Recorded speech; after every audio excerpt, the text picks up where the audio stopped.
second one because I actually ended up doing two. Let's see here. With you guys. You got to meet with, remind me. Oh, Harry? Was it with Harry? Harry. Yeah. Yes, there it is. Okay, I thought so. So you got to meet with him in August, and then we met with him again? Yeah, I had two meetings with him. I can't remember if the first one was August or the second one was August, but yeah, we met. We had two chats. We came away after the first one. He's like, "Oh, I've got to catch up with you again." So that was really great. And then here we are, December. It's 75 degrees Fahrenheit here at 6 a.m. in Brisbane. So welcome to the universe. So yeah, it's been great. Absolutely. And I love Harry. He has learned so much in the last 6 months as a leader. And just so you know, he actually gave you a 4.5 out of 5-star review. And that's a very, very rare rating to be rated that high. So it says a lot about how much he thinks of you. That's why I'm also excited to dive into this idea of education that we all overlook and underappreciate. Like even those of us who are educators, I think it's so hard to grasp the value of all that's there. And then you align that with purpose and fulfillment. Do you mind talking about that a little bit? Yeah. So I guess the thing is, there's Tony Robbins many years ago talked about the fact that, we talk about knowledge is power, but knowledge is only potential power. So first of it is really getting the information that we need. But then my piece of my work that I love talking about is really how to take that education piece and put it into action. Because without that, we can't claim that we don't have access to information any day, but we have a really hard time trying to figure out what is going on for us and what information and education we specifically need to advance our goals and meet our potential and meet our purpose. And I think so much gets lost in the white noise that we really, really struggle with that. So my model of infinite leadership, which is this ongoing evolution around continuous learning, helps people create this idea of moving out the white noise, having a really good structure of figuring out what do I need right now and what information do I need right now and being able to apply that. Because I think for so long, what I've experienced in my life is people get resentment, like they get to the next level in their job or their advancement or their career, or they're doing some piece of learning, and then they get to the next phase. And then if they want to get further, they actually have to continue that learning journey. And then they get kind of resentful. Oh my gosh, when does it stop? When can I just breathe? When can I just do this? But if you kind of just adopt the mindset that it's continuous improvement always, a continuous learning journey, then it actually takes the resentment piece out of it, because it's just the next natural step for you to get to that next phase in your journey. And I think if we're not learning, we're kind of dying, right? So how do we continue? And a lot of it's our mindset piece around that. Choice. What do we need to do? And we give away, we forget that we actually have choice so often. How often do we sit there and go, well, I had no choice? Well, yeah, you did. Not always great choices. You might have I talk about the least crappy of the crappy choices sometimes, but you still have a choice. And so, and I like to walk my talk, really. I left a government job after 20 years in the middle of COVID, because for a long time, I loved what I did. I was very, very passionate about empowering others and building capacity in others, both young people and the people that I led. But it no longer aligned to my true north. And I had all the excuses in the world to not take the next step in the world. And Vusi Thembekwayo said, excuses are valid, but they're not going to get you where you want to go, right? So I was a single parent. That would absolutely be a valid reason to not step out of that comfort zone and leave a secure job. I, have been through a lot of life experiences that make it hard that would be very valid for me to go, you know what, I'm going to play small. But I didn't let those excuses get in the way. I learned how to work around them. And that was part of that continuous education and learning journey for myself. And I'm much more aligned with my own purpose. And I hope by doing that, I'm modeling the way for others to do the same. I was about to ask if you also breathe. I get very excited. I get very excited about what I talk about. I love it. I love your passion. So I love that quote. Who was it that said the excuses are valid, but they don't get you where you want to go? His name's Vusi Thembekwayo. He's an African guy. He also has a quote that I use in my book. He said, identity is man-made, so thereby it can be man-changed. So it's really about taking back that choice and control, that if you don't like your circumstances, you have the power to change it. I love that you talked about that from the perspective of education as well, that choice, right? And then Yeah. ultimately boiling it down to the mindset. I'm so grateful. One of my favorite quotes, I learned this when I was pretty young, is the more you learn, the more you can learn, right? And For then sure. years later, I read this study that the Harvard Business Review did on the curse of knowledge. And that is Yes. so eye-opening to realize. So it sounds like you're familiar with it. And I just want to validate that, once we make the choice that we love to learn, right? That it's a continual opportunity, right? Not something you have to do, but something you get to do. Yeah. It's just so empowering. And I'm also blessed. This little book right here played a number on me. This really changed my perspective on my self-esteem. It's called Strengths Finder 2.0. Yes. My Yep. Got that in my number one bookshelf. trait was learner. And it was the first time I was Yeah. ever Amazing. validated for my knowledge and like what I did, because I was a 0.33 GPA kid. I did not do well in school. I did not like the organizational infrastructure that was provided as much as other people do. But that thing finally validated how I learn and how important that is to my life, and it helped me center around it. So I'm so grateful for what you're talking about. I think there's young people and old people, right? Any of all generations that can benefit from just taking a step back and saying, you know what, I can enjoy this from here on out. So that's cool what you talked about. And I think there's that saying that says you can't teach an old dog new tricks. Well, you can't teach an old dog that doesn't want to learn anything new tricks, I think is Right. really Or a new the dog. truth. Yeah. So anyone that is resistant and has that blocker, and again, that's a personal thing to yourself. If you've decided, and I knew somebody who's like, oh, I don't want to do this anymore. And I'm like, well, then what does that look like for you? Right. So, and that's a choice that you make, but then you can't complain when you don't get the things that you want, because you haven't made the choice to keep, I talk about reflect, review, and recalibrate as many times as you need to get to the next level in your journey. Speaking of reflection, recalibrating, you've had a lifetime of opportunities to search through resources and find things that have helped you along your way. What are 3 resources that you recommend to other visionary leaders on their way? Yeah. So shameless plug here. I did some of it. I brought my own book, Infinite Leadership, which is a great resource, because it is about how do you get right? Infinite Leadership, drive a continuous improvement culture and create excellence for everyone. So whether you're doing this as a self leader, like for yourself, for your family, whether you're doing it for your team, and whether you're doing it for your organization, it's that ongoing evolution that we were just talking about, that around leadership. And each of the letters of Infinite is its own pillar. So, and it starts with you. It starts with I for identity. Who are you? Where are you now? So, going back to your story, you could have claimed that identity as the 0.33 kid, right? But you didn't. And probably at some point you did. Oh, I claim it. But I claim it with a type of confidence and like appreciation for my story. Right? So, well said. But it doesn't define who you are. It's part of who you were, but doesn't define you. Like my experience of going through domestic violence, I was a victim of domestic violence. That was an identity that I had, but it's not something that I want to sit with and, bathe in and stuff like that. I want to move forward from that. And so, but identity holds us back so often, because if I sat with that and just sit there and go, well, this is the only identity that I attach myself to, will that ever get me the outcomes that I seek to gain in this world, right? Not even close. So all of these different pillars within that book.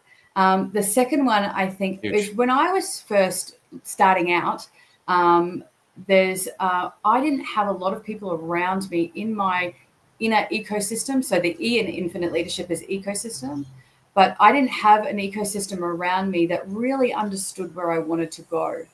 And so I was starting to look up stuff online that I could find and resonate with. And my very first thing that I consistently, I guess, watched was a Canadian guy called Evan Carmichael. And he has a thing called Top 10 Rules for Success. And some really key learnings he came out with. He just finds these snippets of information about key different people, and you can take it. And he talks about what's the lesson that you're taking away that you can apply into your own life today. So every time I'm going to something, every time I'm reading something, every time I'm listening to something, I'm like, what lesson am I going to take away today from this today?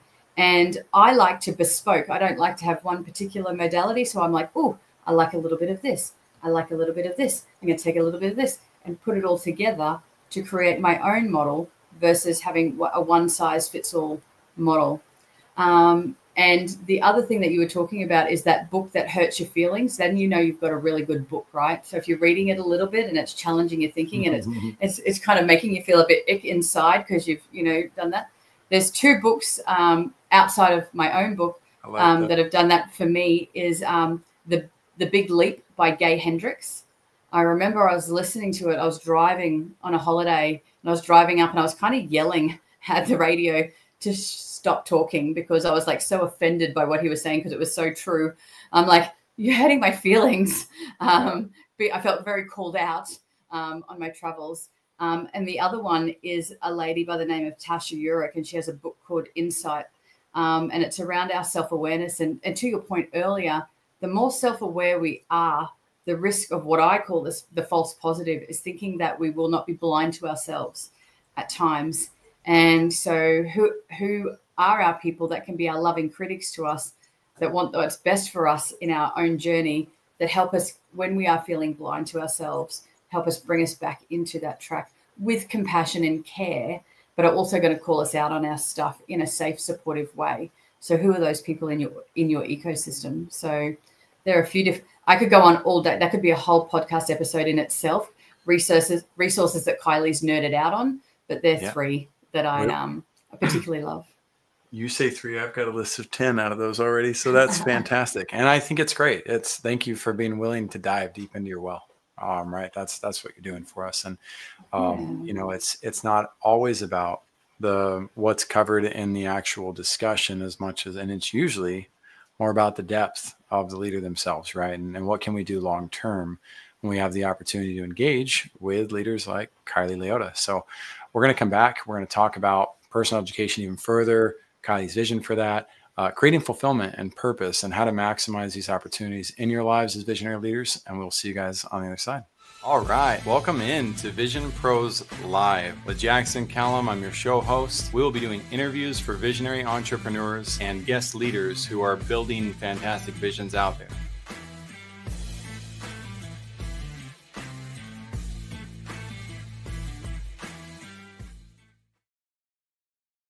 What's up, Vision Pros? Welcome into another episode of Vision Pros Live. I'm your show host, Jackson Calame, founder and CEO of First Class Business. And I'm excited to have Kylie Leota on. You may have heard her from past episodes. She did a couple interviews with Harry Vashist as well.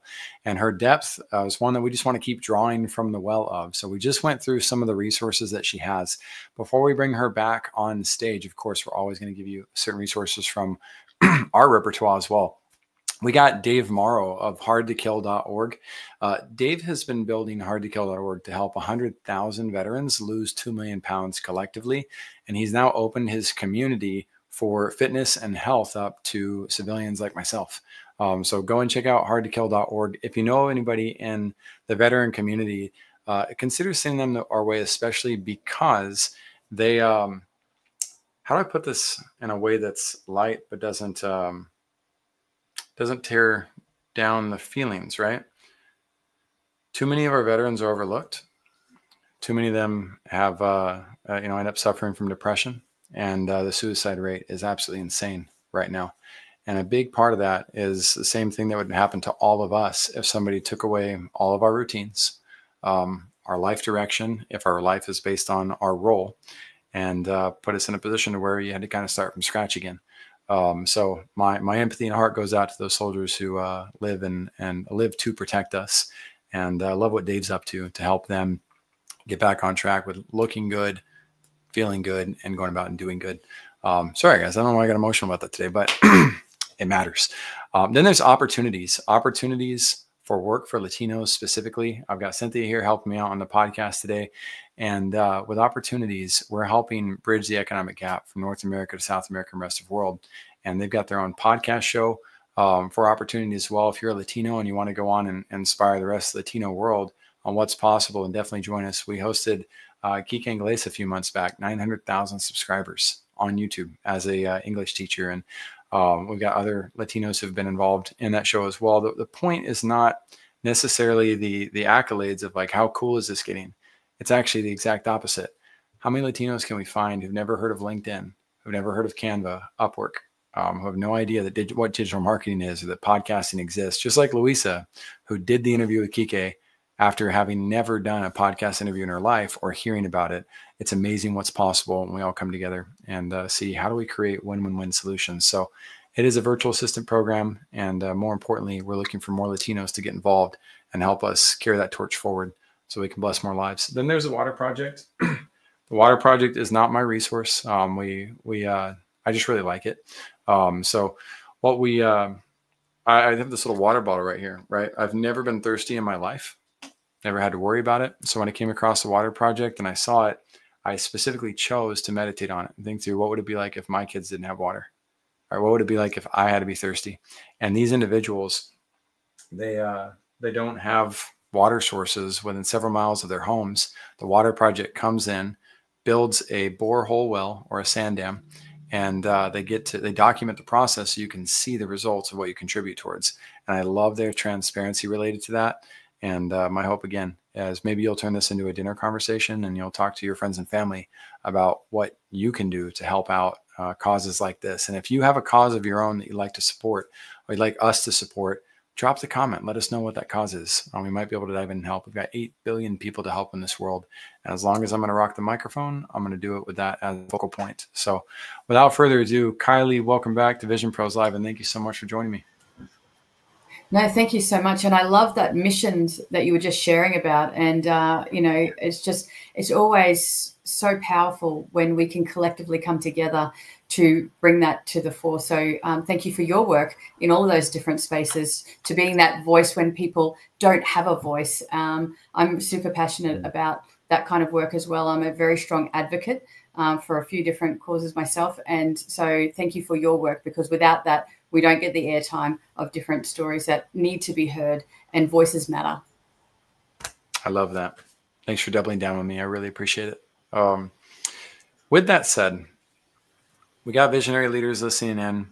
Some of them are probably just starting out. Some of them might not even call themselves visionary leaders yet. Others are well along the way. Maybe Elon Musk is listening today. Right. I'm curious though, what's your vision? What's your vision for those that you serve? Yeah. So the name of my company is called Elements for Success. So quite simply put, how that came about was Earl Nightingale. His definition of success is the progressive realization of a worthy goal or ideal. And for you, Jackson, your vision of what success looks like for you might be different from what it looks like for me, different from your audience, different from those leaders that are just starting out to those leaders that are further ahead in the journey. But at the end of the day, it's helping people create that, what success looks like for them, and then helping them backward map that steps along the way. And the elements part of Elements for Success is we've all got skill gaps in our journey that are going to stop us from achieving that success that we define for ourselves. And my job is to help people close the gap and find those different elements that are going to help them in their journey to what success looks like for them, whether it be an individual personal level or whether it be at a high level corporate organizational level. At the key and the foundation of it, that's what it's about, serving others to do that. Okay. So your programs, at what, I don't know how to ask this without it being a convoluted question, but what level of scale are they at? Because you're able to help both realms of that perspective. And you've been making a life out of this. It's not like something that you dove into yesterday. Right. And nothing wrong with people who are just starting out again, but how, help us see that. I would love to know, like, is this open for everybody and anybody, Tony Robbins level, or where are you at? So there's both arms of that. So I've got people that come to me that have never had access to coaching before, and they're like, I know I need something different. And, with all due respect, there are some amazing therapeutic supports out there, but some people, for a whole variety of reasons, can't or won't access those particular supports.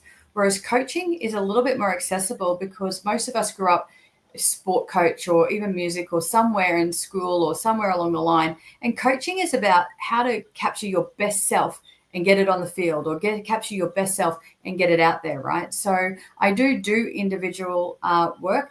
But the other part of it, so I have this idea, and when I started, always have been helping people as individuals build their capacity to get to where they want to go.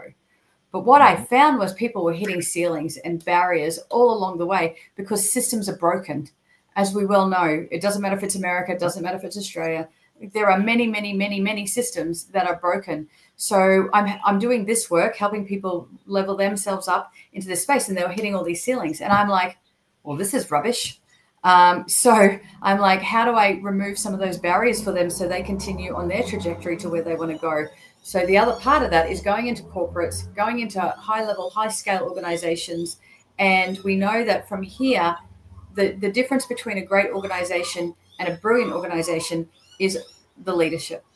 And we've got to get that right, because the flow-on effect, the ROI for everybody else in that organization is more than 10x. It's, I don't even know if you can put a price value on it if we can remove some of those barriers. So I do both ends of that for that reason, that I can build somebody's capacity and they can be brilliant, but they can still hit a ceiling. We've got to get rid of those ceilings. So being able to get into organizations, support them to be infinite leaders.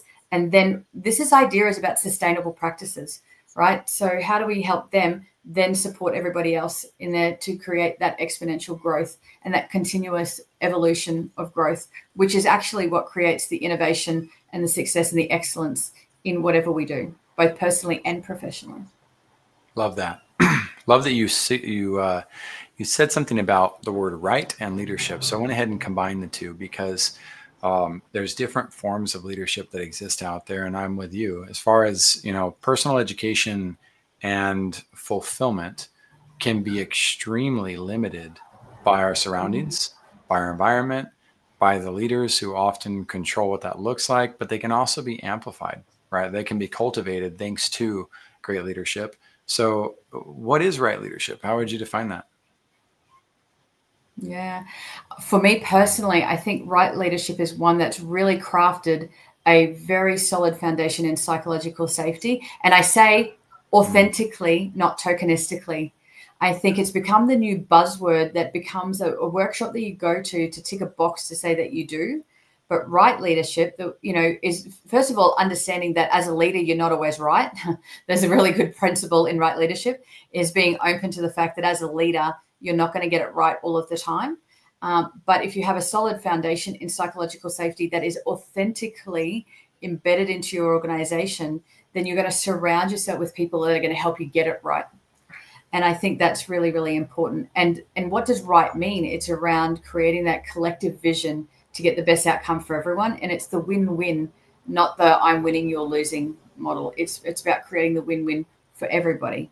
I'm going to interrupt what you said, because I think a lot of people are going to miss what you said. Not because of you, because of us, right? As listeners, our blind spots, psychological safety,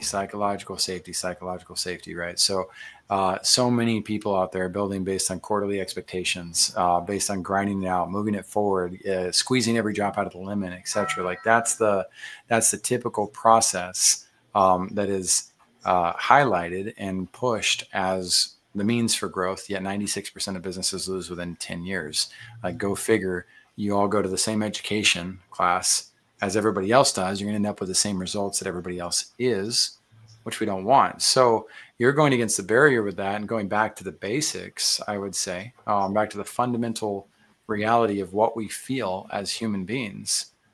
Let's talk about that. What is psychological safety, and how do we help entrepreneurs catch the vision clear faster and be inspired to move towards it, so that they can adopt it and say, like, oh gosh, like, duh, let's do this.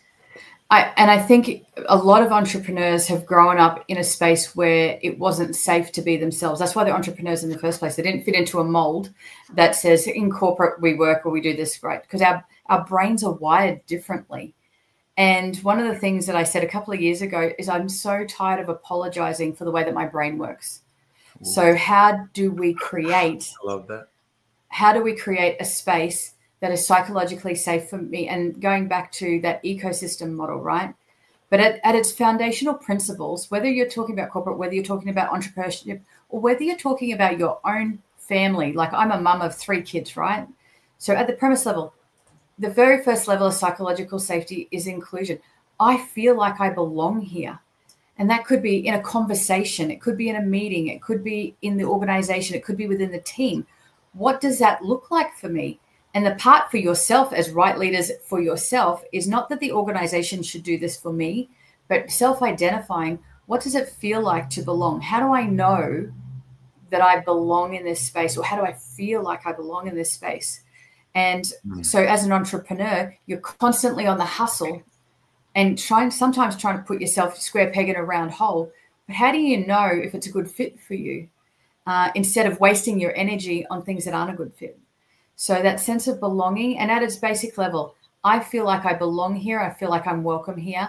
And sometimes that's with ourselves, right? What does it feel like to be okay to belong to myself as this entrepreneurial mindset and be kind and compassionate to myself in this journey?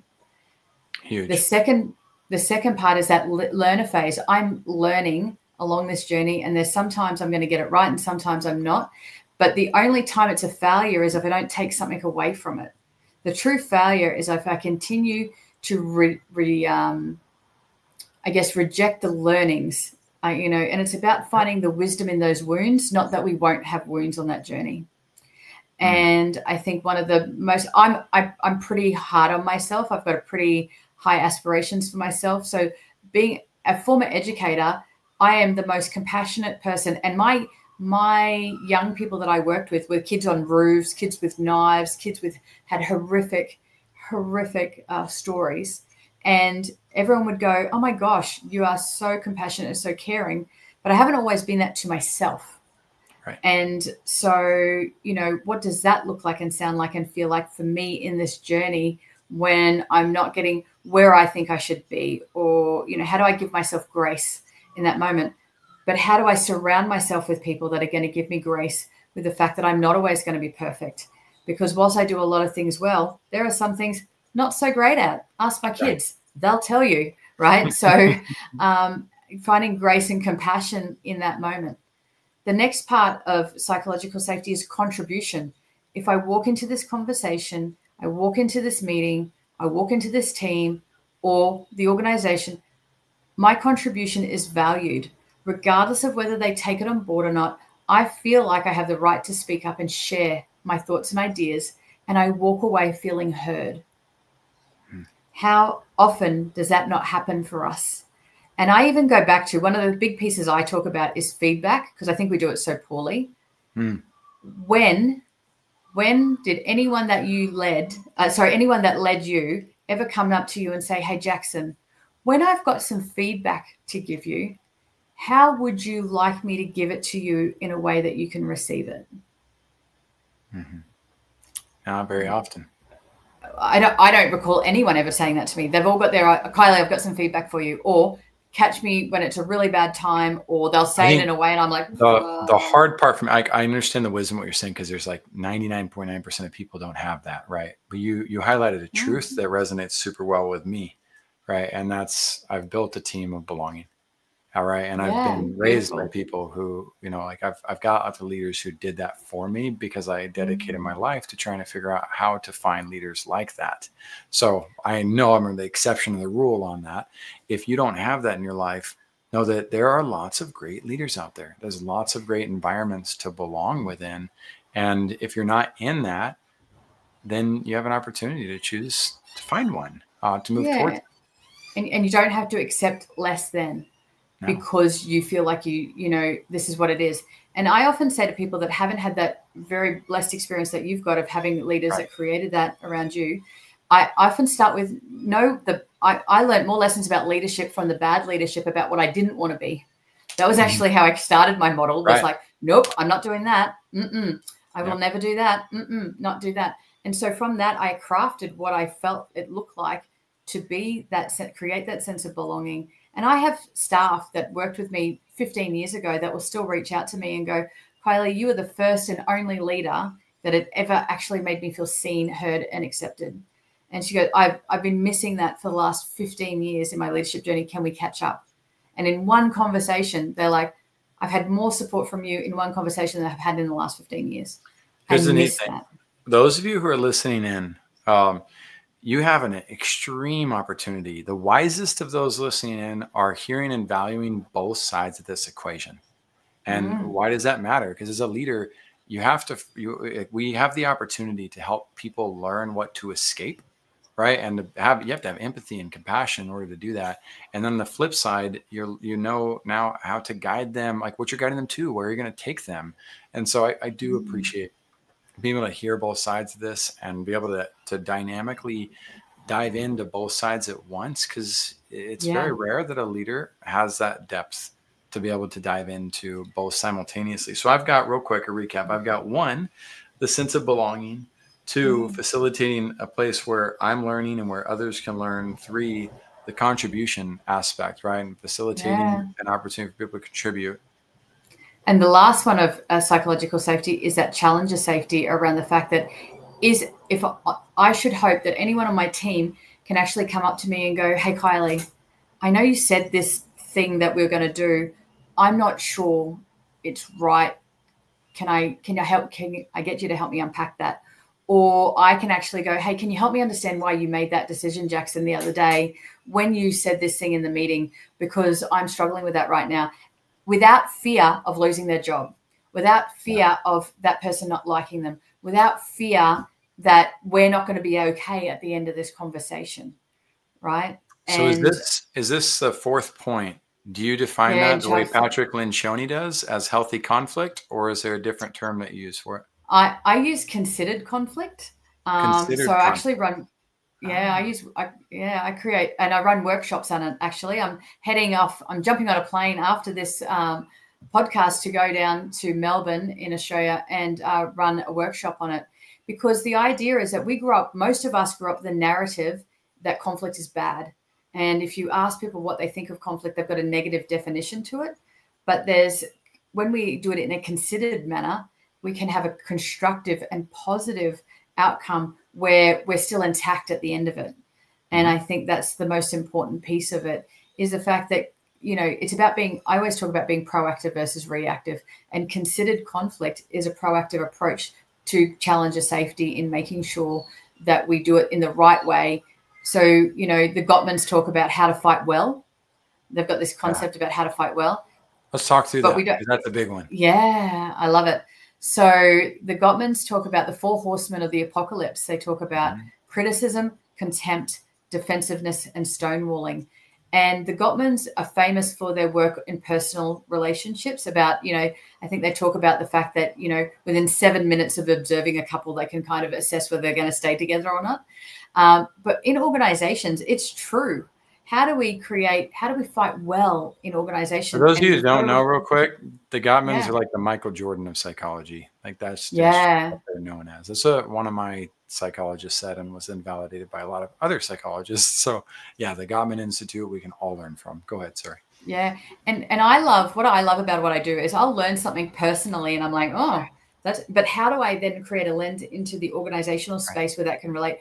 And my life journey was I got opportunities to learn leadership skills in my work life, but I didn't know how to apply them to my personal life. So I love to blend them both together and go back and forth. So Gottmans are known for their personal, I guess, side of things, but they also do the org side of things. They're just less known for it. So how do we have a good, healthy, robust, fight well conversation and go away feeling like I'm okay at the end of it, because we're focused on the issue at hand, and I haven't walked away feeling like you're personally attacking me. And so 4 things that they talk about, is removing the criticism, removing the contempt, moving the defensiveness and the stonewalling. But it's about having those healthy mechanisms in that space, right? And being able to utilize, and like anything in life, it's like a practice. How did you get good as a baseball player, or how did you get good as a musician? You practiced. You don't wake up one day and come off this podcast and go, "Oh my gosh, I'm going to nail psych safety now."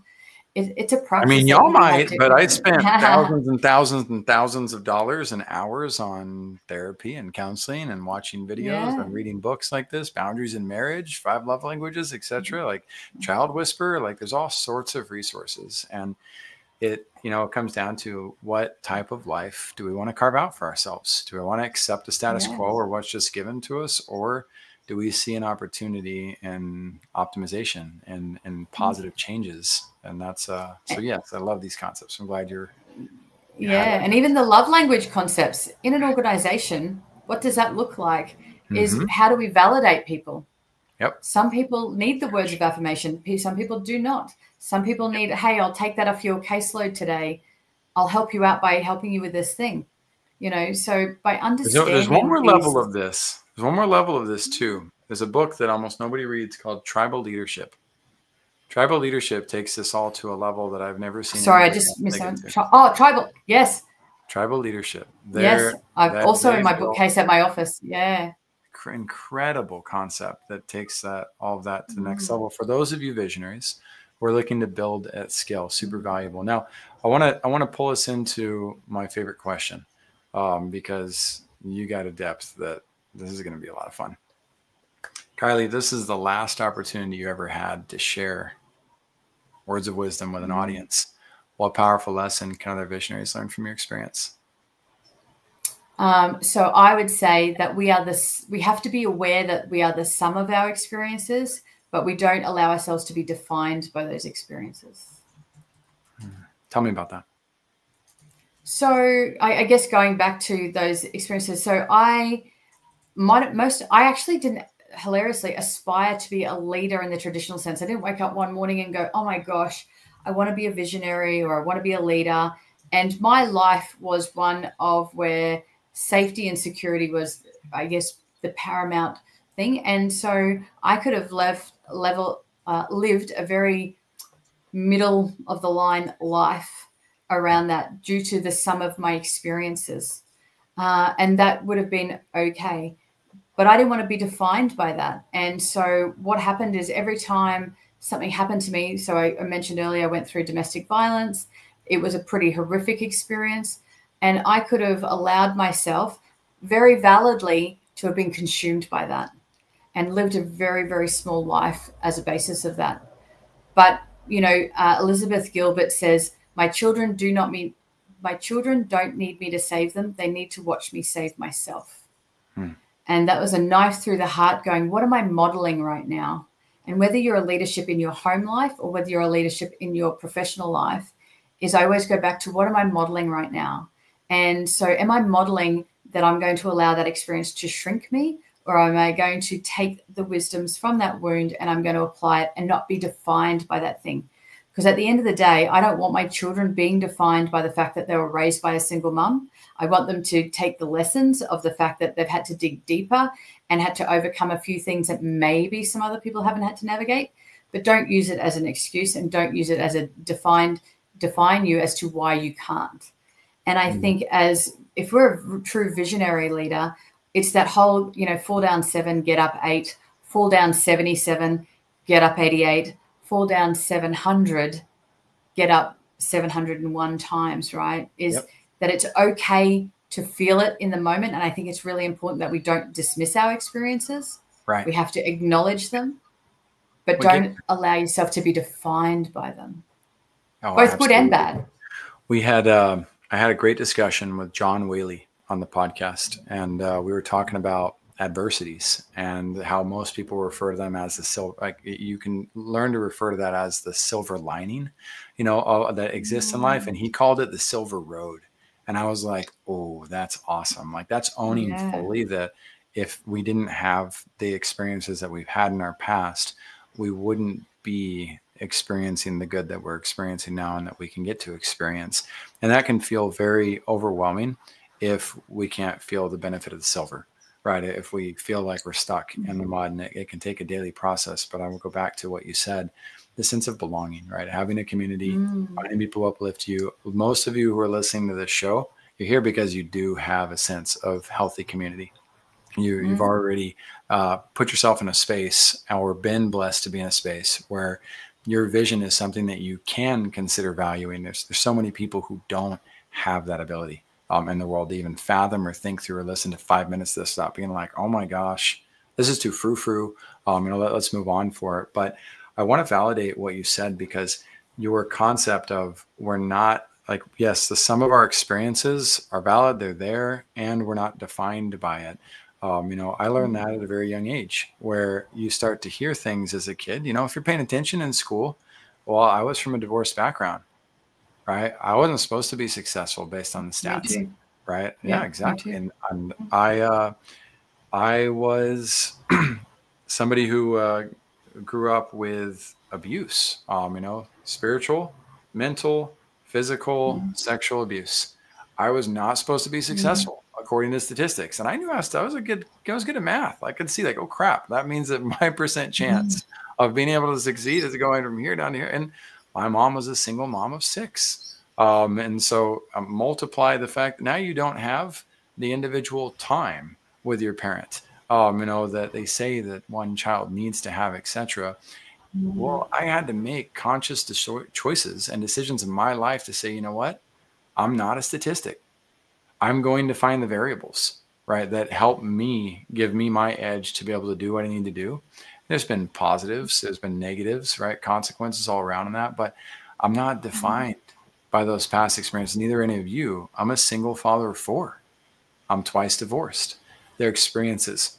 mm, I've learned phenomenal lessons from each one of those experiences and been able to see the opportunities, not that what I have to go through. I don't have to go through anything. I choose to go through it. I've never been a prisoner of war, so I can't speak to that. But good news, there's books out there on people who went through that and still found a way towards abundance in their life. So we've just been mm, blessed with such a great opportunity to live in an age where all these resources are available to us. And we have virtual communication possibilities where somebody as awesome as Kylie is willing to get up at 6 in the morning, or be mm. ready at 6 in the morning in order to bring us abundance. And I just want to honor you and thank you for that, because Oh, you no, don't thank you. have to do what you do. Yet you don't only do Mm. it because of duty, you do it because you love to and you want to help others. And that's the way to live, in my opinion. There was a big lotto. We don't have big amounts like you do in America, but we had a very big lotto here the other day, and I was talking to a friend of mine. I said, so if I won this huge lotto that we had here, do you know what I'd do tomorrow? I'd get up and I would go serve my clients. Because I get to do that. Right. That's something I have a privilege to do Now you have every a single vehicle day. of even Yeah, great resources to do it too. Go ahead, continue on that, because this is yeah. you. This is And the what it thing. would Like, give your with you vision's would be real if you feel like that. Go ahead. yeah, and it would give me a mechanism to serve more people more powerfully. That's what that conduit would give me. But going back to that ecosystem that you were talking about earlier, is one of the things that I have learned the very hard way in my life is there's people in your life, and often we don't actually audit our ecosystem. There are people that are in our existence, and we actually, how often do we take the time to audit whether or not they are going to be a huge supporter of you to get to the next phase of your journey? And that's not to say that people are bad. I want to really I do caveat it that I'm with not saying, every relationship every day, Kylie. And I've yeah, learned that people who are successful do the same thing. It's healthy boundaries, and most people don't know it. So I'm with you, doubling down, like, go, Kylie, go. yeah, but that was a hard. And so one of the things that I had an experience was I had somebody in my life who I thought was a huge supporter of me. And when I started doing things with the US, I'm coming over to the US in March. I'm doing all of these things. Anyway, as I started to expand, because as Marianne Williamson says, you're playing small does not serve the world. As I started to expand, I was getting a different vibe. And what I realized was they were supportive of me to the level of their comfort. Yeah. And when I started to play outside of their comfort level, I Hmm. don't think they're even consciously aware of it. They're not a bad person. They're one of my most favorite people in the whole entire world. But they were stifling because all of a sudden I wasn't in line with their comfort level. So doing an energy audit of the people, places, and things that you surround yourself with is really constant. And that's not to say that you don't have these people in your life, but it's around how you allow that Yes. engagement in your life so that you can continue and not continue to shrink yourself for the comfort of others. The best of And you that's what visionary visionary leaders is. listening in, the best of you, almost all of you have a coach that is that limiting person. I'm calling the industry out. It is so sad to me, the amount of people who say, I already have a coach. And where does that come from? A coach who has put you in a position to where you feel like they're the best thing since God. LeBron James, how many coaches does that man have in his life? Like 100. Same thing with Jeff Bezos, same thing with Elon Musk. So there are levels to this, and it doesn't mean we have to eliminate, doesn't mean we have to crucify, doesn't mean we have to burn people at the stake, etc. We can salve the relationships. I had to shut down one of my closest core essential relationships a few weeks ago. I'm not going to say who it is, but all of y'all know what that close core looks like from a familial standpoint, right? And I said, look, I don't feel like I can share who I am with you anymore, because every time I do, you bring me down. And so I'm going to stop. Like I'm done. And my boundary and line is now here. And, it is what it is. I'm not sorry. Right. But I love you. Right. And I walked out. We went through several weeks where that was it. Like that's where it was, and that's where it was left. But because that person loves me, and because I love that person, we ended up having a new opportunity to explore, is it safe? Right? Is there hope? Is this going to go well? And as we did, it gave me the opportunity to reopen that gate and say, you know what, we're all right. We can figure this out. That's not always the case with our relationships. Sometimes we need a big old break, or we need a permanent break and say, like, I can love you from a distance, but not in my life. Right. Yeah. That does happen. So I love that you talk about the auditing of our ecosystems, the taking our social apps, right, and unfollowing a bunch of people. You don't have to unfriend them. Unfollow. I did it the other day. I unfollowed like 3,000 people in a matter of 2 weeks because I've got all these wonderful coaches and professionals who love to promote and yap their butts off about all the things that they're trying to show off and do. I don't need that in my feed. That just distracts me, and just noise. It ruined my ability to see my closest relationships and what was going on in their lives. So these are lessons, visionaries, that you will learn as you go. And I hope that you teach us in the comments too. What do you do in your lives to audit and make sure that your ecosystems are safe and sound? Because I'm always trying to optimize that. So Kylie, you've really, really helped us out a lot today. Vision Pros, we will have below this episode the links for the action steps that you can take with Kylie. We'll also have below those links all of the resources that we talked about. I mean, I have my work cut out for me today. Me and we're working on that list, but we'll get those on the resource notes as well. That way it's easy for you to go and click and see how to explore those depths of relationships, those opportunities. Reach out to the authors, take some bold moves. Like I said, get in touch with Kylie too. And if you felt inspired enough to want more, then go directly to the source. Reach out to her and build a relationship. And Vision Pros, we'll see you all in the next episode. Before I close out though, Kylie, I feel inspired. I'm gonna let you close today. Any final thoughts you want to share with the audience? I just go back to that idea, as that Marianne Williamson talks about. You're playing small doesn't serve the world. So where in your life are you playing small, and what can you do to be an infinite leader and remove those barriers for yourself so that you continue that evolution to your own success and to create the life that you want?